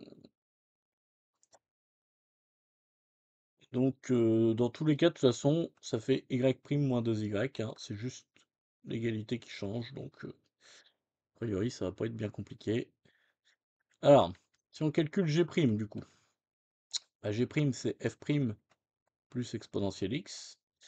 Donc, si on calcule g' moins 2g, et ben ça nous fait f' plus e de x moins 2f moins 2 exponentielle x. On regroupe les f' ensemble. Les exponentielles, et bien du coup, ça nous fait moins exponentielle x. Ça, on sait que f est solution de ça, donc on sait que ça vaut exponentielle x. Exponentielle x moins exponentielle x, ça fait 0. Donc du coup, réponse D. Question 41. Donc, on nous demande de trouver une primitive de petit f. Eh bien, là, on reconnaît une primitive assez classique. Donc, il faut juste la réécrire un peu différemment. Donc cette fonction-là, de base, on peut la réécrire comme ça. Et donc là, on reconnaît une forme de cours. On reconnaît u' racine de u. Et la primitive de ça, eh ben, c'est 2 racines de u. Donc ici, on a u, bah, ln de x. Hein, on vérifie que ça colle avec le u', 1 sur x, donc ouais, pas de problème. Donc du coup, notre primitive, ça va être bah, de la forme de racine de ln de x. Donc on voit qu'on la trouve direct ici, donc on se pose pas plus de questions. Réponse A. Question 42 maintenant. On nous donne trois fonctions. Donc on nous donne les co-représentatifs des trois fonctions f, g et h. Et on nous demande laquelle des trois affirmations peut être vraie. Donc en gros, il y a des relations entre les fonctions de type primitive ou dérivée. Alors, bah du coup, il faut savoir qu'en gros, si on a grand F primitif de petit f, bah, ça signifie que grand F' égale petit f. Et donc en gros, si grand F' est plus grand que 0, petit f est croissante. Si grand F' est négative, petit f va être décroissante. Donc on a la même relation après entre f' et f. Donc là, il n'y a plus qu'à regarder en fait s'il y a des incompatibilités avec les réponses qu'il nous propose. Donc le petit a. Donc f serait une primitive de g. Donc si f est une primitive de g, on va dire qu'f', bah, c'est g. Or, g, c'est positif. Donc, ça voudrait dire qu'on a une fonction f qui est strictement croissante. Mais le problème, c'est que g n'est pas tout le temps positif, hein. G n'est pas tout le temps positif, donc ça ne marche pas, ça. Donc la A n'est pas bonne. On voit que ça va prendre du temps, ça. Alors B, H est une primitive de petit f. Donc ça veut dire qu'H', c'est petit f. F, il est positif sur moins l'infini 0. Euh, mais du coup, bah, si on regarde H, bah H en fait, H il n'est pas strictement croissant sur moins l'infini 0, hein. H c'est pas croissant là-dessus. Donc bah du coup, bah, c'est pas possible quoi. Donc la B n'est pas possible. Et dans le cas de la petite C, euh, on aurait F' qui est égal à H. Euh, donc on voit que H c'est tout le temps positif, donc ça voudrait dire que petit f est strictement croissante. Donc là, a priori, ça peut fonctionner. Et on sait aussi que G' c'est F. Donc G', c'est censé être égal à F. Hum, donc F, on sait que c'est négatif sur en gros 0 plus l'infini. Mais par contre, si on regarde G, G est croissante sur cet intervalle-là, donc c'est pas possible non plus. Donc la C n'est pas possible, donc bah, par élimination, il n'y a plus que la D. Alors, question 43. On a une fonction petit f qui est continue sur R, et on a tracé la courbe représentative de cette fonction-là. Et on nous demande des informations sur sa primitive. Alors, bon, bah, c'est un peu comme la question de tout à l'heure, hein. Donc, grand F', c'est égal à petit f, quoi. Donc, bah, du coup, on peut trouver des liens de variation, hein. Parce que du coup, petit f, en gros, bah, petit f, donc là, moi, je suis plutôt intéressé par ça. Déjà, ça peut dire que ça, c'est faux. Alors, petit f, du coup, je vais étudier le signe sur 1, 2. Donc, sur 1, 2, 1, 2, c'est là, 1, 2. Donc, sur 1, 2, petit f, c'est bien négatif. Donc, ça veut dire que, bah, du coup, grand f' est donc négatif, et donc grand F est décroissante sur 1, 2, 1. Donc, bah, du coup, clairement, là, ici, la réponse C est la bonne. Alors, question 44. Il s'agit de calculer une intégrale. Bon, bah, on pose pas de question, on la calcule, hein. Donc, il faut trouver une primitive, du coup, de la fonction qui est à l'intérieur, donc sinus x. Bon, bah, facilement, on sait que c'est moins cosinus x, hein. Donc, entre 0 et pi sur 2, donc on calcule moins cos pi sur 2, moins, hein, précise, moins cos de 0. Donc ça, bah, ça fait 0. Et là, ça fait cos de 0 plus cos de 0. Donc ça fait 1. Donc 0 plus 1, 1. Donc réponse A. Alors, question 45. Donc ici, on nous donne une fonction grand F définie par une intégrale et on, eh bien, on nous propose plusieurs propriétés sur la fonction grand F. Alors bon, bah, ce qui peut être intéressant, c'est d'essayer d'exprimer plus clairement grand F. Alors, donc ici on a ln de t, t dt. Donc ln de t sur t. Hein, pour primitiver ça, il faut reconnaître une forme u' u puissance n, hein. Est-ce qu'on peut réécrire ça comme ça, quoi. Donc, on a du coup cette forme-là, hein, avec n égale 1. Donc c'est le cas un peu fourbe où en fait on n'a pas la puissance. Donc il faut bien penser à faire apparaître la puissance 1. Donc du coup dans ce cas-là on a u égale ln de t, u' égale 1 sur t, donc pas de problème. Et donc la formule de cours nous dit que bah, la primitive c'est u puissance n plus 1 sur n plus 1. Donc ici, hop, je passe. Donc ma primitive c'est ln de t au carré, entre 1 et x, donc sur 2, hein. Et donc du coup ça nous donne du coup du ln de x sur 2 moins ln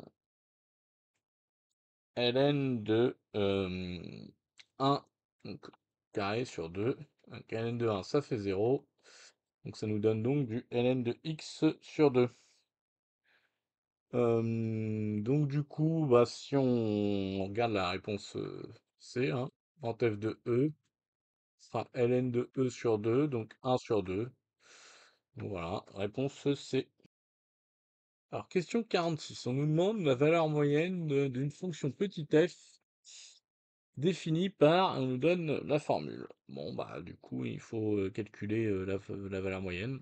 La valeur moyenne, c'est 1 sur b moins a, intégrale de a à b de f de x dx. Donc, bah, je calcule la valeur moyenne ici. Donc, l'intégrale entre 0 et 2 de x exponentielle x au carré dx. Bon, bah là, clairement, on reconnaît une forme u' e de u, u x au carré, u', censé être 2x. Donc là, il nous manque un 2, donc c'est pas grave, hein, on multipliera par un demi. Hein. La primitive de ça, c'est e de u. Donc ça signifie qu'ici, notre primitive, ce sera e de x au carré sur 2 entre 0 et 2. Donc on simplifie. Hop. Alors, je crois que j'oublie le 1 sur 2 moins 1 demi là. Là, j'ai un demi sur 2, donc ça me donne E de 4 sur. Je soustrais le 0, décidément. Donc là, ça me donne donc du 1 demi E4 sur 2 moins 1 demi. Donc ça me donne du E puissance 4 moins 1 sur 4. Ce qui me donne donc du coup la réponse D. Alors, question 47 maintenant. On a une fonction petit f.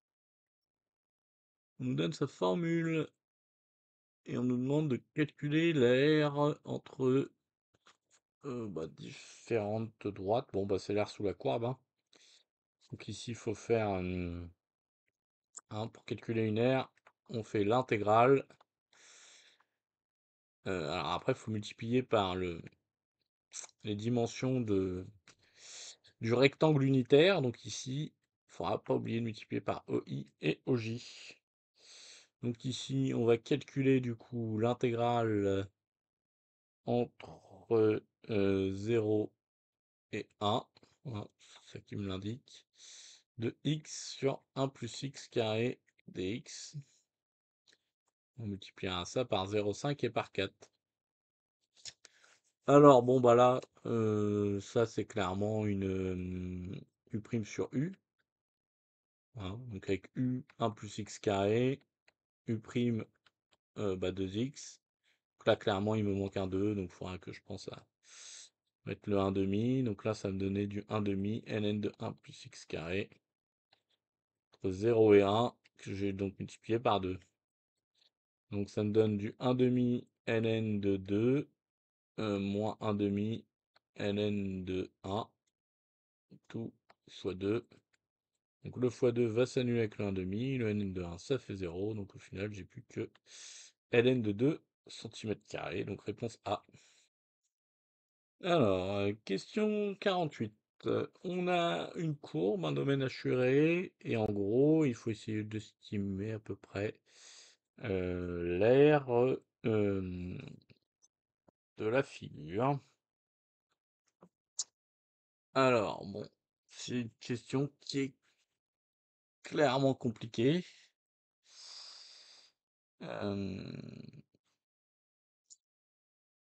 Donc là, je pense pour moi, il y a plusieurs approches. Soit on essaie de calculer ces deux valeurs-là, soit on essaie de faire un petit peu à la louche et de se dire que 2 tiers, ça semble être un petit peu trop important. Un tiers a l'air bon, parce qu'en fait, le souci, c'est que sinon, il faut faire une identification. Là. Donc, pour trouver les formules de f et de g. Donc, ça prend énormément de temps. Euh, Après, f de x, on peut en fait dire que c'est facilement. Là, ça va prendre plus de 2 minutes, hein, c'est sûr. Donc c'est. euh, je peux utiliser sa forme factorisée, hein, parce que ça a deux racines, hein, une racine en -2, une racine en 1, donc ça va être a facteur de x plus 2 facteur de x moins 1. Et après, pour trouver 1, je peux utiliser f de 0, hein, je lis facilement f de 0 que c'est moins 1. Donc avec ma formule, f de 0, c'est aussi a facteur de 2 fois moins 1. Donc j'en déduis que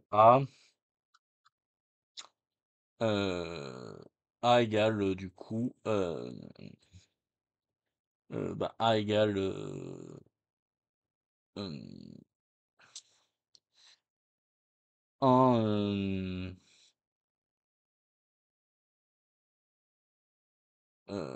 1 demi, a égale 1 demi, voilà.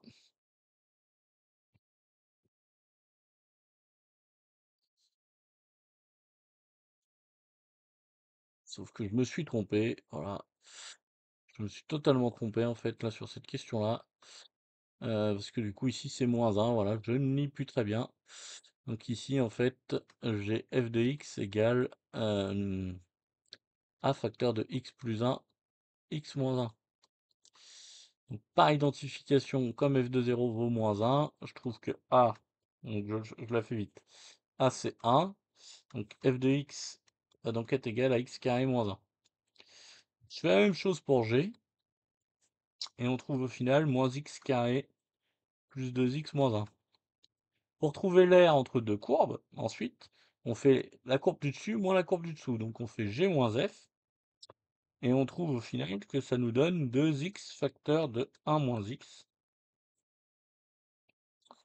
Et quand on fait la primitive de ça, enfin l'intégrale de ça entre 0 et 1, de g moins f, et ben au final on trouve un tiers.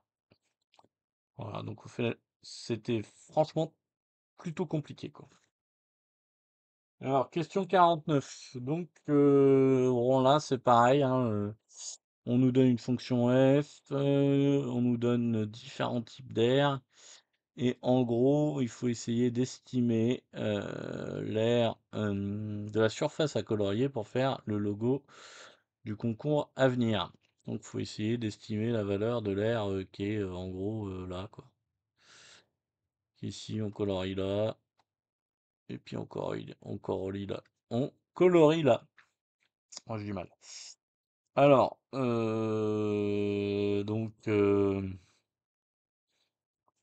pour moi, il faut faire ça, entre guillemets, un peu, un peu à la louche, hein, en comptant les carreaux. Donc, moi, je vais compter une aire qui serait à peu près égale à 3,5 carrés. Euh, donc, ça, c'est pour une moitié du logo. On va compter que la moitié du logo. Donc, ça veut dire 7 carrés au total, quoi. Et du coup, comme un carré, c'est à peu près 0,5 sur 0,5, hein, donc 0,5 fois 0,5, ça me fait du 0,25. Donc je calcule 7 fois 0,25. Ouah, ça me fait une aire à peu près 2,75, quoi. Donc 2,75. Si pi, je prends que c'est 3. Là, je vois 3 pi sur 4, donc 3 fois 3 sur 4 à peu près, quoi. Donc ça me fait à peu près 9 quarts, donc 2,25 avec mon approximation. Donc c'est à peu près ce qui se rapproche. De toute façon, il n'y a pas plus grand, hein. Donc c'est ce qui se rapproche le plus de mon 2,75 à la louche. Donc je valide réponse D. Alors, question 50. On arrive sur la fin. Donc là, on nous dit, on place une boule de diamètre 2 cm. Donc ça, hop, on fait un petit dessin, toujours en géométrie, une petite boule dans un cône quoi, le cône, c'est ça, quoi, tac. Bon, il est très moche, mon cône, hein, on dirait un bonhomme qui rigole, là. De hauteur 10 centimètres, donc ça fait 10. Là, le diamètre, c'est 2. Et là, ici, le rayon, c'est 10. Donc on nous demande quelle est la proportion du volume occupé par la boule par rapport au volume du cône de révolution. Donc, bon, en gros, on calcule du coup le volume de la boule sur le volume du, euh, du cône. Voilà, je fais un cylindre, moi. Alors, du volume du cône. Donc on calcule ici, donc le volume de la boule, c'est 4 tiers de pi r cube sur le volume du coup du cône. Donc le volume du cône, c'est un tiers fois pi rayon du cône, hein, donc on va mettre R2 carré, quoi. Donc ici, fois la hauteur. Donc là, les 3, ça s'en va, pi, ça s'en va. Donc il reste 4 fois le rayon au cube, donc 1 au cube pour la boule. Et ici, on a R2, donc le rayon, c'est donc 10 au carré fois 10. Donc ça nous fait 4 sur 1000. Donc je fais fois 100 pour l'avoir en pourcent. On se fait 4, 4%.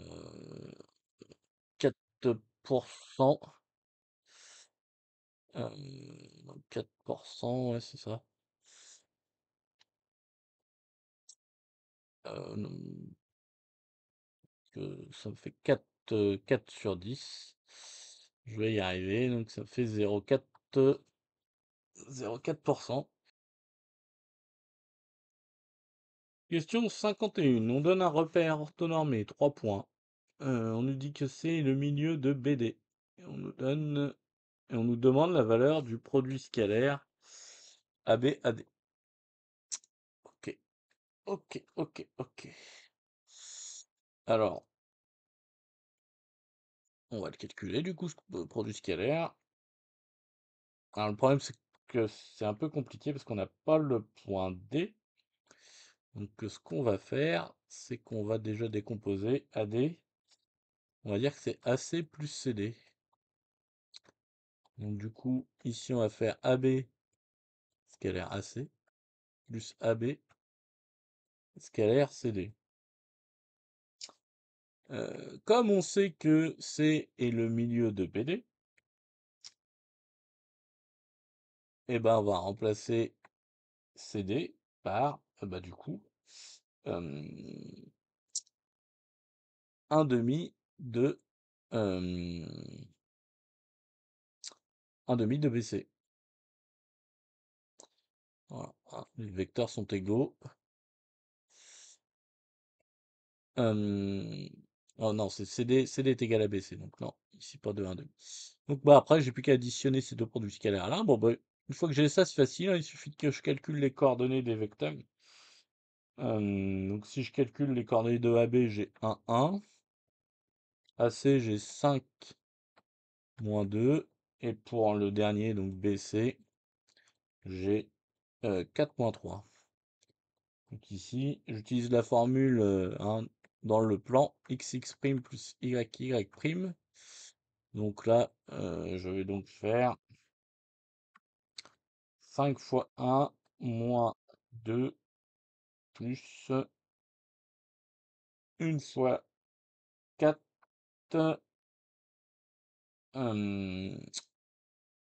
plus 1 fois moins 3. Au final, je trouve 4. Voilà, donc réponse A.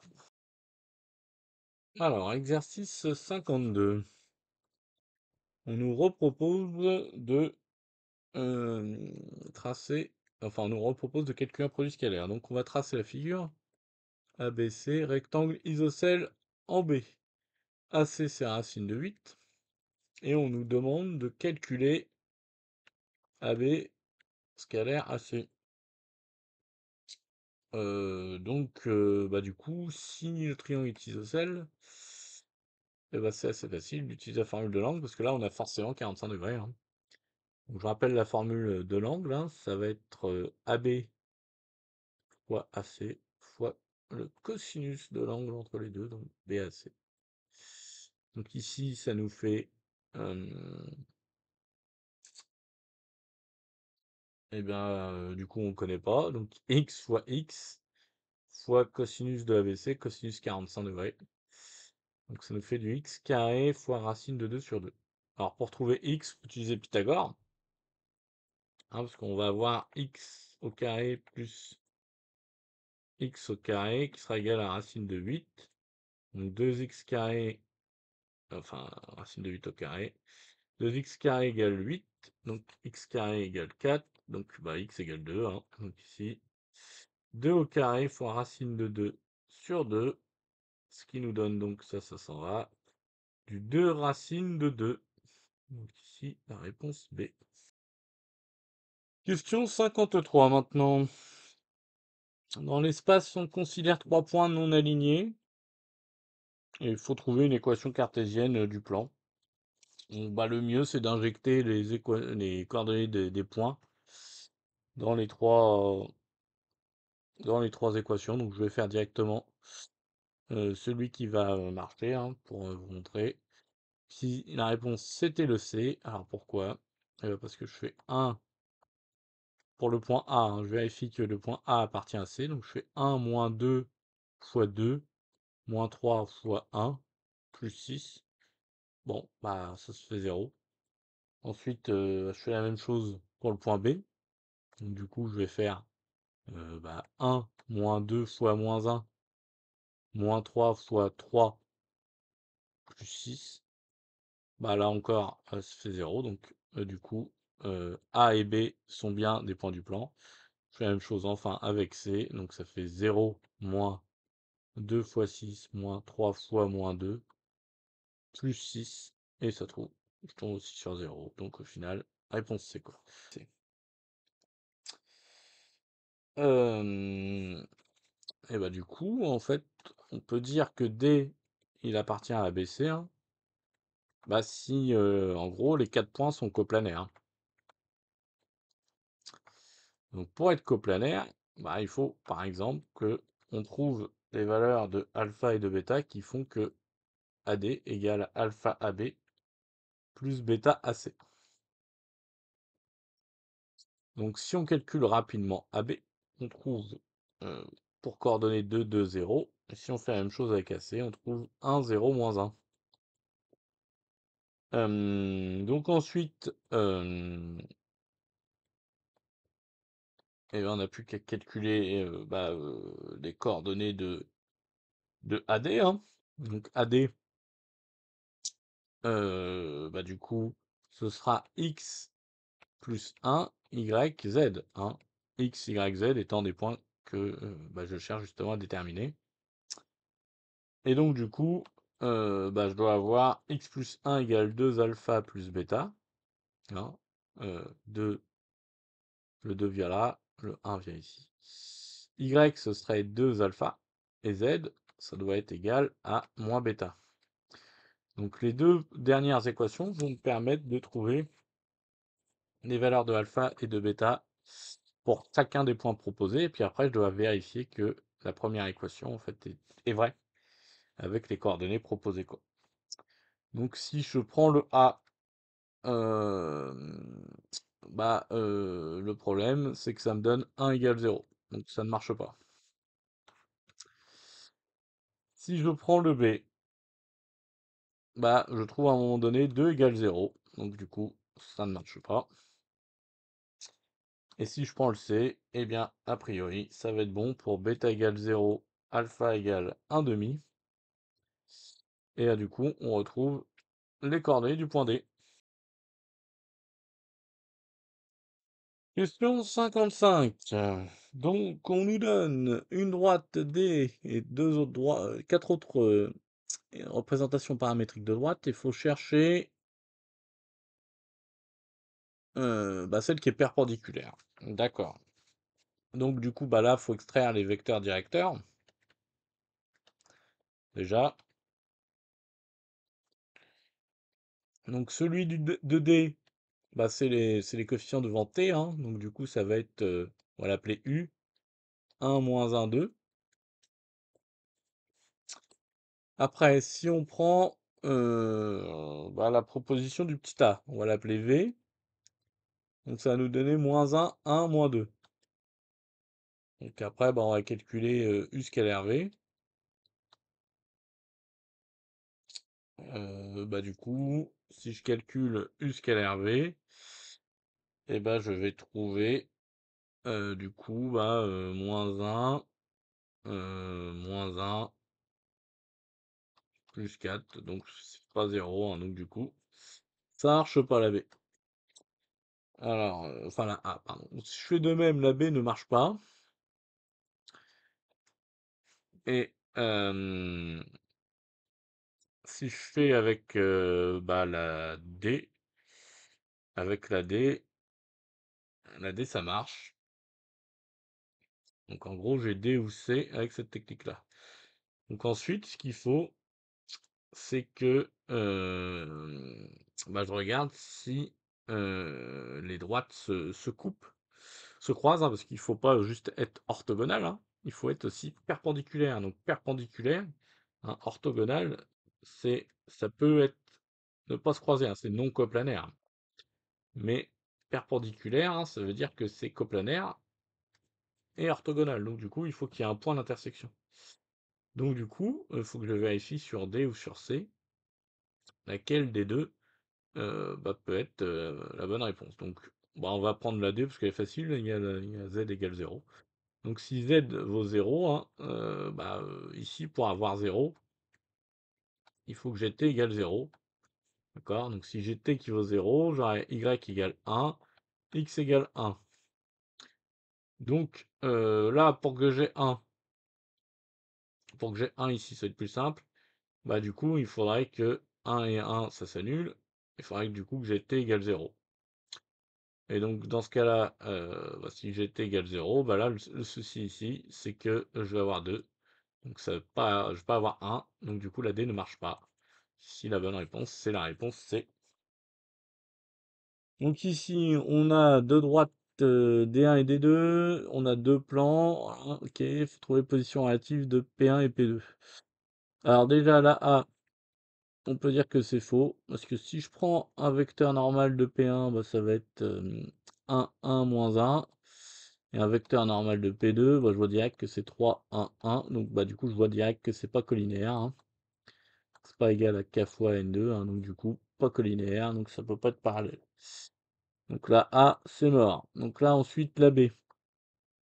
La B, bah en gros, je vais essayer de me dire, est-ce que D1 est inclus dans P1? Donc, est-ce que je peux injecter ça là-dedans? Et donc, du coup, le X, ça sera T, hein, le T qui est là. Le Y, bah, 1 moins T. Et bah, le moins Z, bah, moins 2, moins T, plus 2. Donc les deux s'en vont. Bon, le 1 il va pas s'annuler, donc ça va pas donner 0. Donc du coup, ça c'est pareil, c'est raté. Alors on a bien envie de tenter la D, parce qu'on se dit s'il nous donne deux réponses presque pareilles, peut-être que c'est parce qu'on doit hésiter entre les deux. Donc on va tester la D. Et puis ça a l'air, voilà, a priori, c'est plus dans la même continuité que le C, c'est plus facile, quoi. Donc là, je vais injecter D2. Est-ce que ça va être inclus dans P1? Donc je fais la même chose que tout à l'heure. Donc avec l'équation de l'autre, bien sûr. Donc ça me fait T moins 2T moins 3. Donc plus T plus 1 plus 2. Donc là, ça et ça s'annule. Ça et ça s'annule avec ça. Donc du coup, c'est bien 0. Donc ça, c'est bon. Si je fais la même chose, est-ce que D2 est inclus dans P2? Donc 3T moins 2T moins 3 moins T moins 1 plus 4. Ça et ça s'en va. 3T moins 2T moins T se fait 0, donc ça marche. Donc, réponse D. Alors, question 57. On a un point A, un plan, et il faut trouver la distance entre le point A et le plan. Donc en gros, bah, il faut trouver le projeté, quoi. projeter de A sur projeter orthogonal, hein, de A sur P. Alors pour le trouver, bah, on sait que bah, le point H il va vérifier plusieurs conditions, hein. Il faut que du coup AH soit orthogonal à un vecteur normal du plan.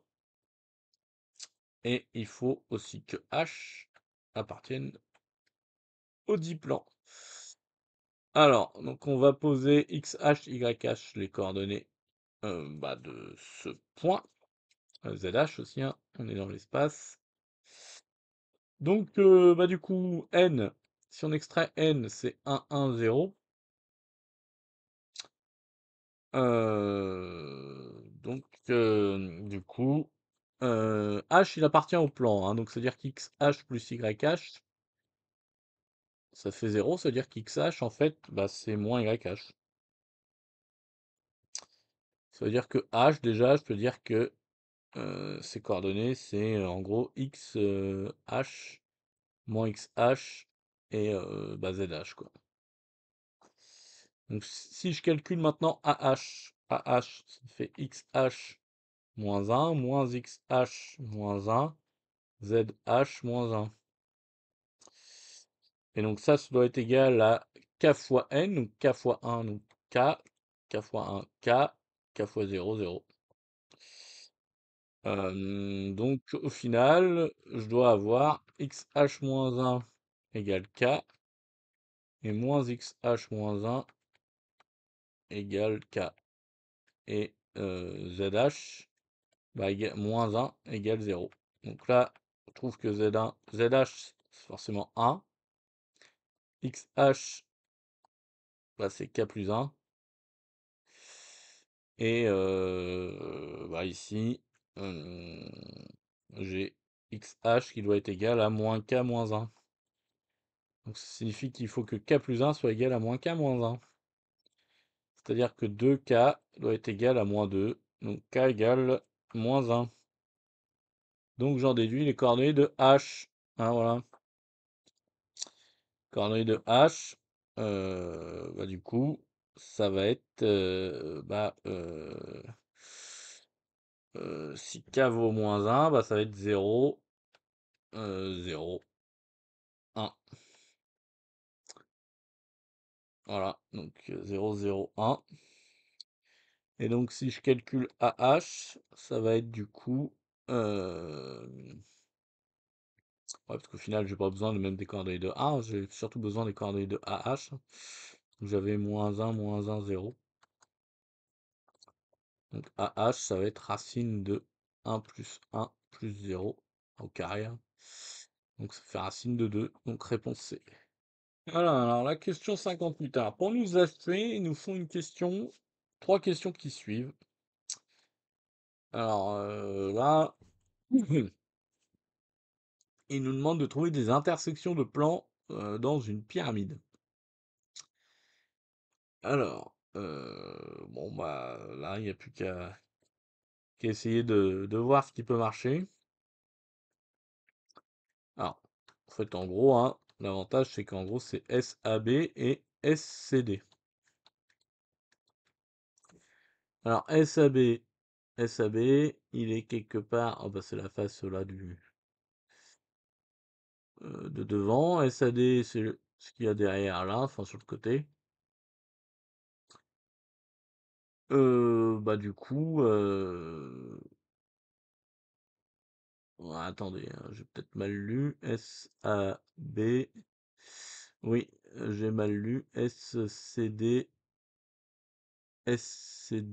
Attendez, il faut que je. SCD, il est derrière. Ouais, voilà, je me suis trompé. Et SAB, il est devant. Voilà, donc bah du coup, on voit qu'ils bah, ils se croisent en S, les deux plans, quoi. Donc déjà, bah, l'intersection de deux plans, ça peut pas être un autre plan, hein. Donc ça peut pas être un point non plus, forcément une droite. Et SO, est-ce que ça peut être SO? Là, clairement non, hein, parce que O, il est dans aucun des 2 autres plans. Donc, il faut que la droite formée, elle soit dans les 2 plans, hein, donc ici réponse D. Alors toujours dans le la même figure, alors là on va essayer de se faire le 59 et le 60 en même temps.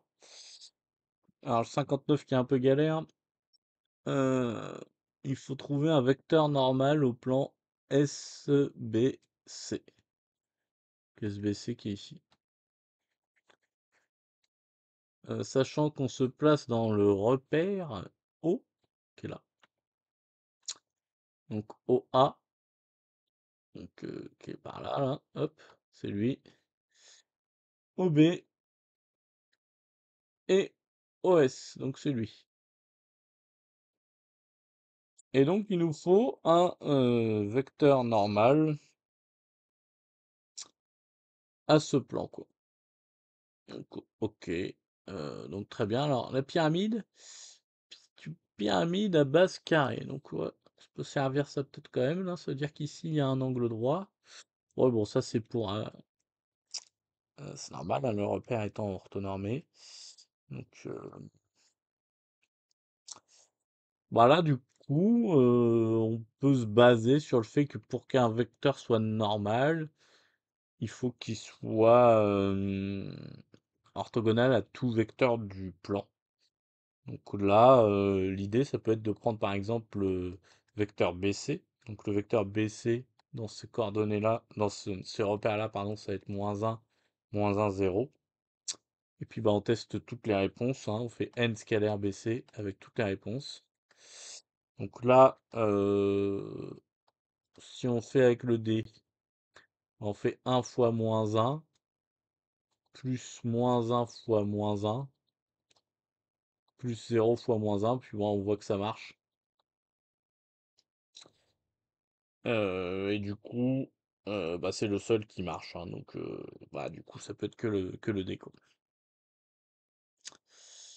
Ensuite, la question 60, il fallait trouver les coordonnées du, euh, du point C sur le plan SAB.